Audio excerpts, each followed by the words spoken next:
Cijelo vrijeme zapravo se sa stožera ponavlja teza da u Hrvatskoj vlada epidemija necijepljenih. Wir bekommen die Gefahr einer Pandemie der Ungeimpften.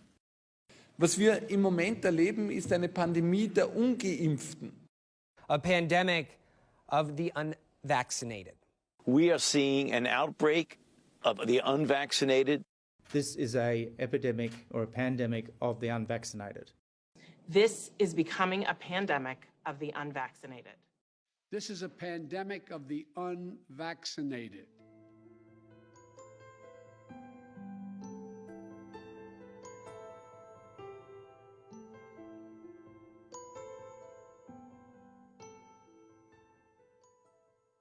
Professor, Dr. Kuldorf, I've asked this question before, but I want to ask it again.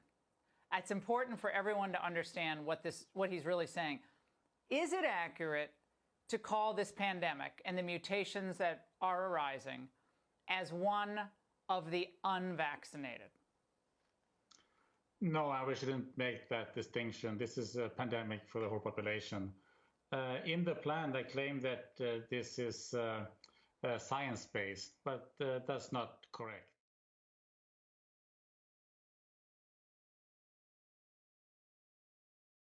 If you start vaccinating as we are and advocating that we have universal vaccination, what that's going to do is drive vaccine-resistant mutants. That's inevitable. That's just fundamental virology 1A. And as you do that... Let me ask you this question, though, because the spin is just the opposite out there. It's saying that it's the unvaccinated people who are generating the mutants. Can you work through the biology of why that's exactly wrong? Those are one of the fundamental lies, and I think it has to do with the scare tactics going on right now, because they're really all in thinking that they have to have universal vaccines. But it makes no sense to anybody that's had even basic genetics. It will evolve to escape the vaccines only in those that have been vaccinated, particularly when we have a leaky vaccine, which is what we have.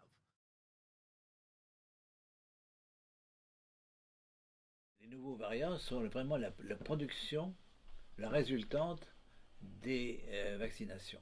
Et donc vous voyez toujours dans les pays, même pour là maintenant, c'est pareil, vous avez la courbe des vaccinations et la courbe des morts maintenant qui suit. Je suis de près, si vous voulez, des expériences qui sont faites in situ, c'est-à-dire sur des patients, des malades, qui sont devenus infectés par le corona après une vaccination. Hein? Et je veux vous montrer que ce qui est apparu, c'est un virus variant qui résiste à la vaccination. Comment peut-on vacciner en période épidémique? Expliquez-moi. C'est impensable. Le silence, si vous voulez, beaucoup de gens savent ça. Les épidémiologistes le savent.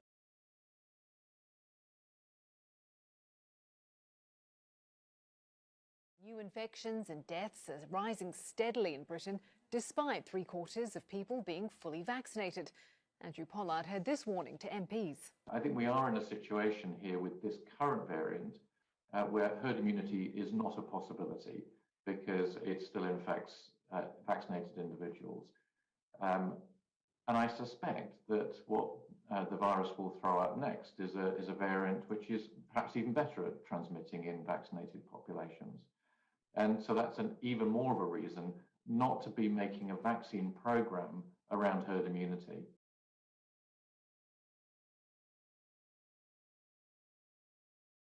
Associate Professor of Viral Immunology at the University of Guelph, who has been researching the COVID vaccine. Doctor, thank you for joining us in part 2 of this interview with you.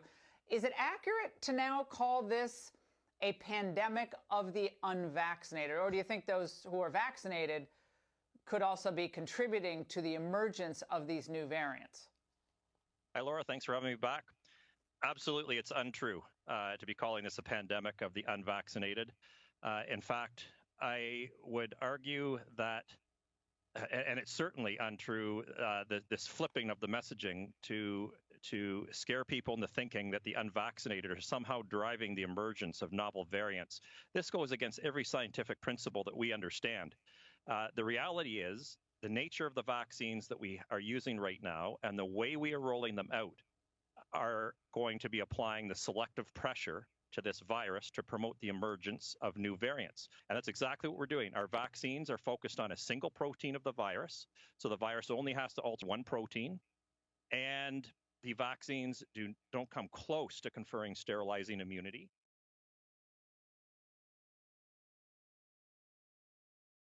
Even in the spring in the United States, our CDC had a fully documented 10,000 cases of vaccine failures by the end of May. So we knew the vaccines were even failing before the Delta variant moved in. And in fact, the CDC gave up on this and they started doing what's called asymmetric reporting, meaning that they were not going to count vaccine failures in the COVID-19 rates. And that's how the talking points were generated. And this is important to understand, that they were only going to report COVID-19 community cases in those that were unvaccinated, that they were no longer going to track COVID-19 in those who had received vaccination. And if they became aware, if the first test was obtained in the hospital and they were vaccinated, they would try to link it up with vaccine databases. But otherwise, the CDC is intentionally and willfully blind through breakthrough cases for COVID-19 vaccination. So that's what's created the false and fraudulent talking point that 99% of American cases are unvaccinated. It's not true. It's probably roughly 50-50. And that's what we're seeing in practice. We have about half the cases are indeed vaccine failures. And that's what I'm hearing from my friends in ER, and obviously what we're seeing in other nations around the world, especially Israel, where that's probably the best test group to be looking at as a nation. שלום לדוקטור קובי חביב, הוא מנכ"ל המרכז הרפואי הרצוג. שלום סיוון. רק נזכור, אני מבינה שמרבית החולים מחוסנים, גם החולים הקשים. מטבע הדברים, אנשים מבוגרים רובם מחוסנים, רוב האוכלוסייה מחוסנת, ולכן כ-90%, או 85-90% מהמאושפזים אצלנו הם חולים שעברו את חיסון באופן מלא.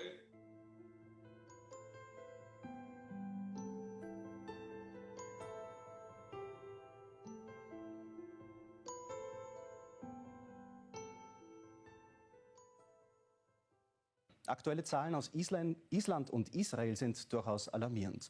In beiden Ländern steigen die Corona-Zahlen trotz hoher Impfquoten rasant an. In Israel erkranken auch immer mehr Geimpfte so schwer, dass sie auf die Intensivstation müssen. In Israel herrscht Ratlosigkeit. Das Impfvorzeigeland kämpft seit einigen Wochen mit einer neuen heftigen Corona-Welle. Die positiven Fälle schießen in die Höhe. Täglich werden derzeit mehr als 3000 Fälle gemeldet. Und im Gegensatz zu Großbritannien ziehen mittlerweile auch die Krankenhauszahlen nach, sagt der israelische Journalist Gil Yaron. Am Anfang dachte man, es gäbe so eine Entkopplung zwischen der Zahl der Neuinfizierten und der Zahl der Schwerkranken. Diese Hoffnung hat sich nicht bewahrheitet. Immer mehr Menschen, die infiziert werden, werden auch schwer krank. Und inzwischen steigt auch die Zahl der Schwerkranken exponentiell. Mittlerweile sind knapp 63% der Israelis voll immunisiert. Besorgniserregend allerdings, der Großteil der Hospitalisierten ist über 60 Jahre alt und doppelt geimpft. Ihr Anteil liegt derzeit in Israel bei 65%, hier in Orange. Zusammen mit den Erstgeimpften sind es sogar 2/3. Der Anteil der Ungeimpften, hier in Gelb, liegt nur noch bei 29%. Jetzt steht in Israel sogar ein 4. Lockdown im Raum. Ähnlich ist die Situation in Island. Dort sind knapp 93% der impfbaren Bevölkerung ab 16 Jahren bereits geimpft. Und dennoch erlebt Island derzeit seine bisher stärkste Corona-Welle. Mittlerweile sind mehrheitlich Geimpfte unter den Infizierten hier in Blau zu sehen. Am vergangenen Donnerstag waren etwa von 106 neuen Fällen 71 voll immunisiert. Clinicians have been telling me that more than half of the new COVID cases that they're seeing to treat are people who've been vaccinated. The UK's chief scientific advisor, a man called Sir Patrick Vallance. This tape is from today.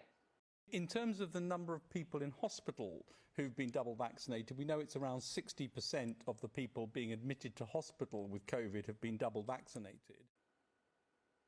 So fully 60% of patients admitted to British hospitals for severe, presumably life-threatening cases of COVID, because that's where you go to the hospital, had been fully vaccinated. That's what he just said.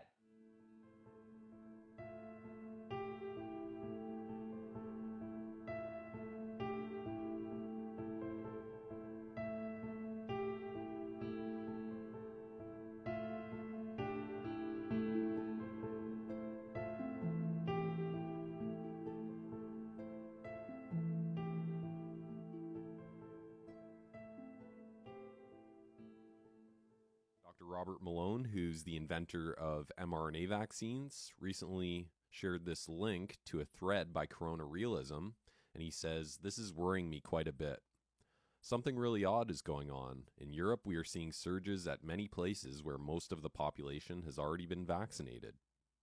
At the same time, the 15 least vaccinated countries don't seem to face any problem. At some point, denying this problem will get painful.